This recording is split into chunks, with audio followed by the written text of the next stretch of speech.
Hello everyone, and welcome back to a next episode of our construction logbook. And we're going to show you what's happened inside in the last couple of weeks, and a lot has gone on. I'm standing on the stage of our new Arcadium, so imagine that I'm a little bit higher, standing on a stage, and behind me you can see the music room, which is coming together.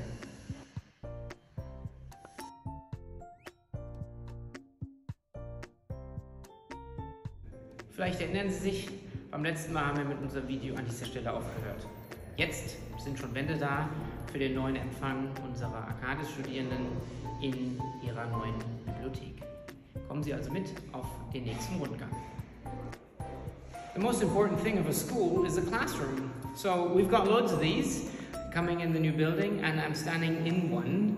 This is a new classroom which is a nice size and has one of those learning niches where students can maybe take their time outside of the class which is going on here, and they can move into the corner to do some quiet studying.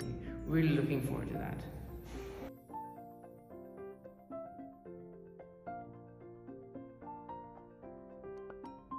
Willkommen in der neuen Cafeteria für unsere Gymnasiasten. Sie sehen, eine Ausgabe entsteht, Sie sehen einen Wasserspenderbereich, der entsteht, und eine Rückgabe. Die Küche ist im Endeffekt im Hintergrund und kann die Cafeteria aus dem Off bewirtschaften.